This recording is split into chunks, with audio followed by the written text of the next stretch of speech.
he committed to allowing American inspectors to come look at two significant sites.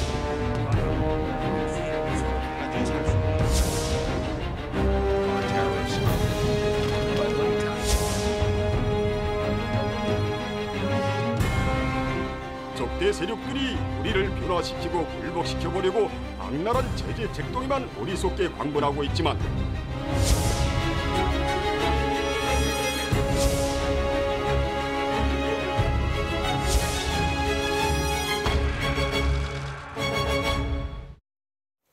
네, 첫 순서는 정치와호장용 시간입니다. 금요일을 책임져주고 계신 두 분, 김근식 경남대 교수 그리고 정호김 전 새누리당 의원 나오셨습니다. 두 분 안녕하십니까? 안녕하세요. 반갑습니다. 다음 주에 북미 고위급 회담이 열립니다. 마이크 폼페이오 미 국무장관이 공식 확인을 했는데요. 자, 김 교수님 먼저 회담 대표는 폼페이오 장관과 북측에서는 김영철 부위원장 이렇게 되는 것 같고요. 미국 중간선거 이후인 9일에 뉴욕에서 열릴 거다 이런 관측이 유력하다고 봐야죠. 그렇습니다. 네. 일단 고위급 회담이 다시 열리는 것은 뭐 기정사실로 된 것 같은데요. 네. 우선 가장 큰 의제로는 뭐 폼페이오 장관도 이야기했습니다만 2차 북미 정상회담의 날짜, 장소, 의제 조율입니다. 네. 그러니까 실제로 지난 4번째 폼페이오 장관이 평양에 들어간 다음에 가장 크게 합의했던 게 트럼프 대통령과 김정은이 다시 만나기로 했다는 것이기 때문에 네. 북미 정상회담을 어떻게, 어디서, 언제, 무슨 이야기를 하러 만날 것인가 이걸 네. 조율을 해야 될 것 같고요. 네. 그 전에 아마 이제 그 기싸움과 신경전의 줄다리기는 정상회담 의제 조율과 관련해서 그러면 서로 간의 신뢰를 확인할 수 있는 조치가 좀 필요하지 않겠느냐 이런 맥락에서 지금 폼페이오 장관은 계속하는 게 김정은 위원장이 약속한 사찰. 네. 그러니까 이 풍계리 이 핵실험장이나 아니면 동창리 미사일 발사장 같은 거에 사찰을 약속했으니 사찰단에 우리가 어떻게 들어가서 어느 정도까지 사찰을 허용할 것인가 이 부분에 대해서 아마 집요하게 추궁할 가능성이 있고 네. 그래서 폼페이오 장관과 김영철 부위원장이 만나서 그 사찰 문제에 대해서 일정한 진전된 합의가 나오면 정상회담 전에 이미 신뢰 형성에는 좀 도움이 될 것 같습니다. 그러나 이제 그 부분이 또 계속 엇박자가 내고 기싸움이 돼서 사찰 문제에 이견이 있으면 정상회담 합의는 했지만 정상회담이 계속 또 미뤄질 수 있는 진통도 겪을 가능성이 있습니다. 네, 여러 가지 뭐 의제가 있겠습니다만 지금 일단 하나 확실한 거는 회담 의제에 폼페이오 장관이 이미 스스로 얘기를 한 겁니다. 2개 중요 시설에 대한 사찰단 파견. 이게 이제 지금 풍계리 핵실험장하고 동창리 미사일 실험장 이 정도 될 것 같은데 말이죠. 우리 쪽에서도 사찰에 미국 측하고 같이 참여할 수 있다는 보도도 지금 나오고 있습니다만은 핵시설 사찰 여기에서 관건은 뭡니까? 어떤 부분 우리가 눈여겨봐야 됩니까? 풍계리 핵실험장 같은 경우는 네. 이미 오래전에 폐기했다 하면서 미, 영, 중러 그리고 한국 기자단이 들어가서 참관한 적이 있었죠. 그렇죠. 그때는 사찰은 아니고 참관이었던 그러니까 거죠. 이번에 네. 사찰단을 이제 그 소위 초대해서 보여주겠다라는 네. 것이고요. 또 하나는 이제 동창리 미사일 실험장이잖아요. 네. 이게 의미가 뭐냐면 일단 그 소위 향후 핵실험 안 하겠다라는 정치적 표현이다라는 것이죠. 북한 입장에서는. 미래 핵에 대한 거예요. 그렇기 때문에 그리고 이제 동창리 미사일 시험장 같은 경우는 미국의 괌 하와이를 포함해서 본토를 겨냥할 수 있는 미사일 발사 시험을 중단하겠다는 ICBM 의미이기 이런 때문에 거죠. 네. 이거 자체는 미국에게 상당한 함의가 있다. 그리고 실제로 트럼프도 정치 유세, 특히 중간 선거 때 네. 이런 부분을 많이 이제 홍보를 했죠. 북한이 핵실험 맞습니다. 안 하지 않느냐. 네. 지금 그 미국 본토를 그 타격할 수 있는 미사일 발사 중단했다. 뭐 이런 식으로 이제 자기 홍보를 열심히 했거든요. 근데 솔직히 자세히 들여다보면 한국은 여전히 핵 인질, 미사일 인질이라는 사실에는 변함이 없다는 걸 알 수가 있죠. 그다음에 또 한 가지. 지금 이 자체는 북한이 이미 약속한 바예요. 그리고 이제 상응한 조치가 있으면 영변 핵시설을 폐쇄하겠다 했습니다. 네. 네. 그 얘기는 지금 아직 나오지도 않은 상태고요. 네.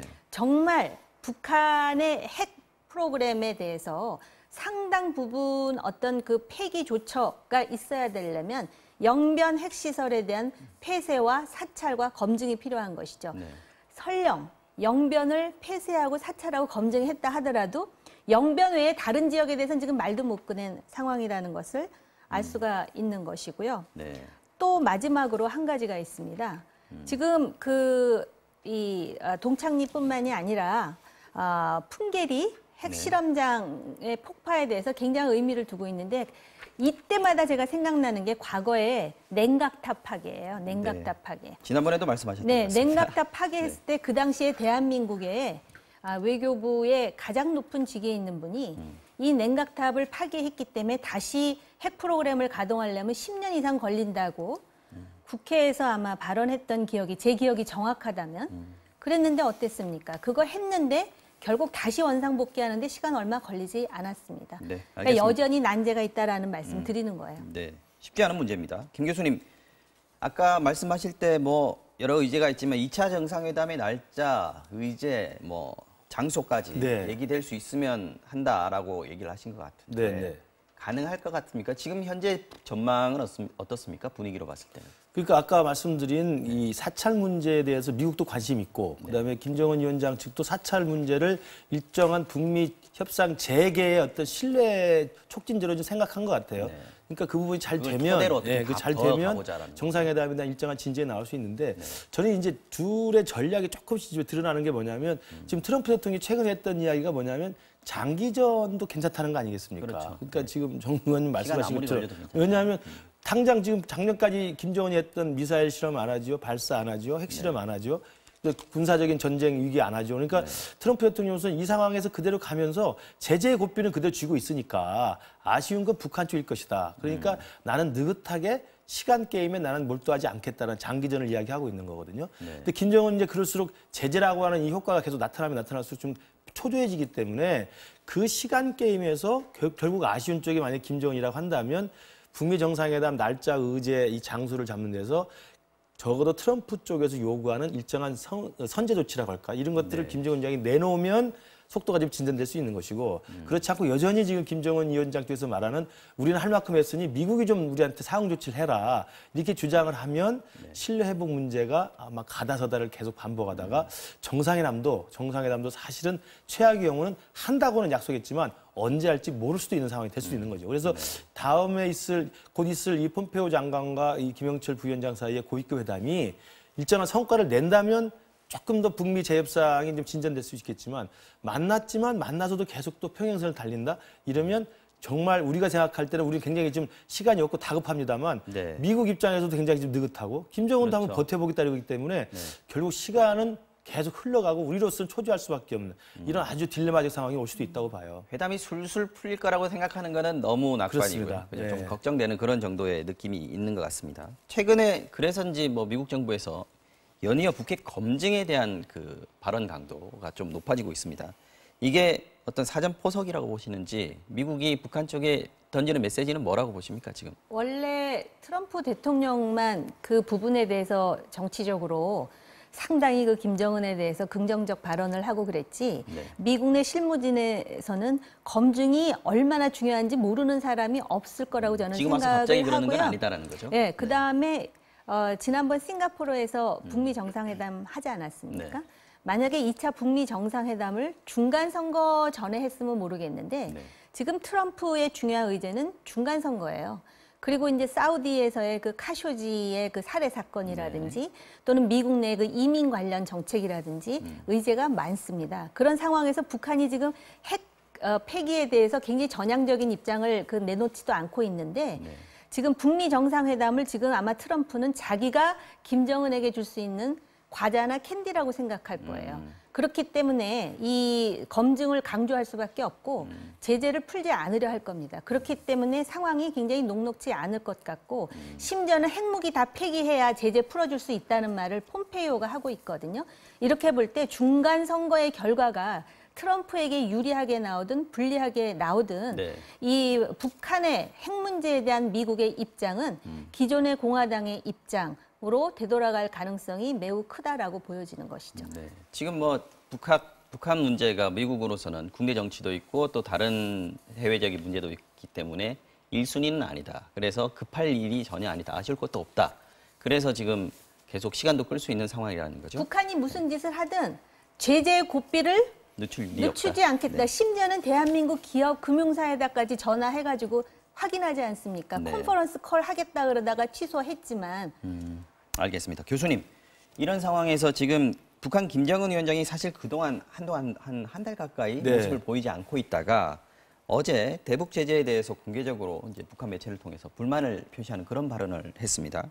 고위급 회담을 앞두고 지금 이제 등장을 해서 발언을 한 셈인데 북한으로서도 이제 좀 뭔가 메시지를 얘기하는 시점이 됐네요. 그렇죠. 이제 한 20일 정도 이제 공개 활동이 나타나지 않았었는데, 20일 정도, 예, 네. 나타나지 않았었는데 그 20일 동안 아마도 이제 새로 이제 펼쳐지는 2라운드 아니겠습니까? 네네. 2차 북미 정상회담, 그다음에 또 러시아를 가기로 했기 때문에 러시아 네. 가는 문제도 있고 시진핑 주석도 온다는 문제가 있기 때문에 다양한 대남 관계 등등해서 외교 전반에 대한 아마 김정은 스스로의 아마 고민과 숙제를 좀 했을 거라고 생각이 듭니다.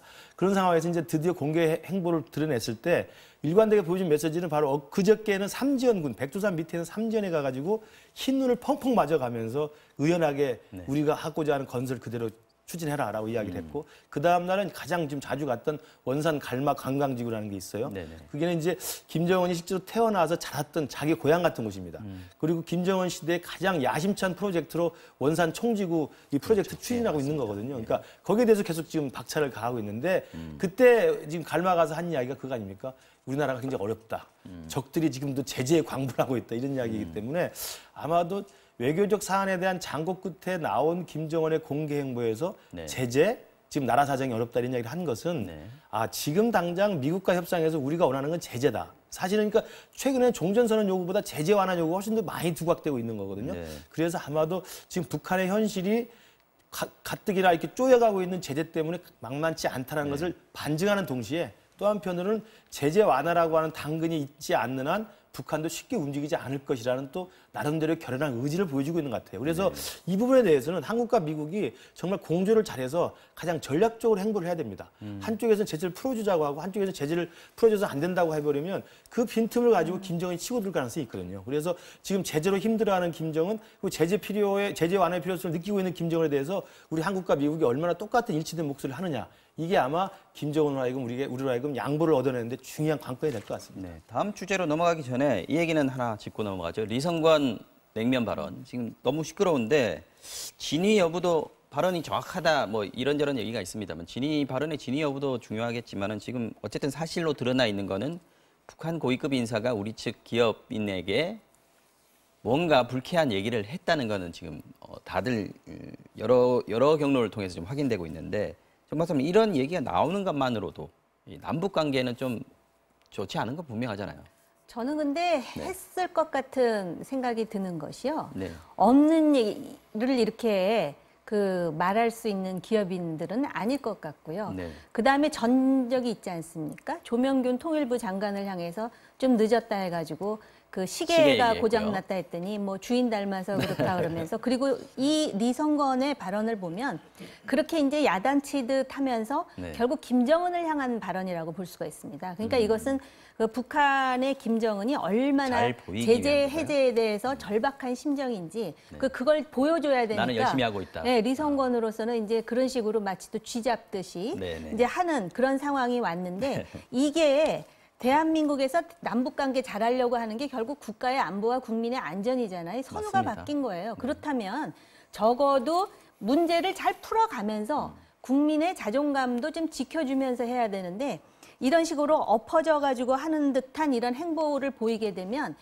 정부의 대북 정책의 지지가 견인되기 어려울 뿐만 아니라 결국은 또 야당에서의 이런 비판도 하나의 지렛대로 활용을 해가지고 또 미국의 제재 문제만 해도 그렇습니다.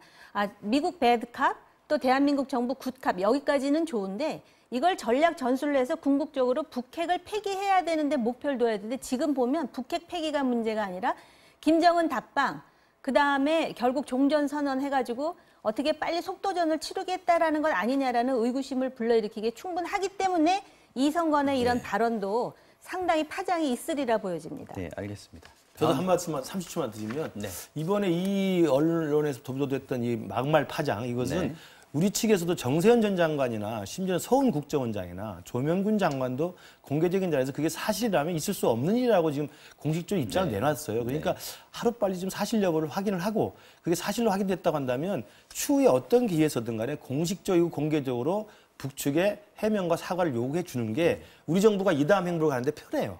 이분은 그냥 얼렁뚱땅 넘어갔다가는 또 이런 이제 재발하면 또 다시 우리가 곤혹쓸 수밖에 없거든요. 그래서 오히려 이 부분은 우리 정부가 부인하거나 이렇게 발뺌할 게 아니라 정확히 사실 확인하고 나서 오히려 남북관계 개선, 그다음 평화체제 진전을 위해서라도 이 부분 북에 대해서 따끔하게 시정 조치를 받는 게 필요하다고 생각합니다. 저도 공식적으로 10초만 할게요. 대응하는 거죠. 그렇습니다. 그러니까 그러면 사실이다 하고 뭐 그게 사실이라면 가만히 있을 수 없다 그래놓고 지금 가만히 있지 않은 사람 보셨습니까? 전부 가만히들 있지 않습니까? 이게 더 문제거든요. 그리고 장관은 지금 어떤 식으로 발을 뺐냐면은 그런 취지의 이야기를 들었다 그러다가 지금 건너 들었다. 이게 더 옹색해 보이고 정부에 대해서 이게 조롱거리밖에 안 된다라는 부분을 강력히 경고하고 싶습니다. 네, 다음 주제로 넘어가겠습니다.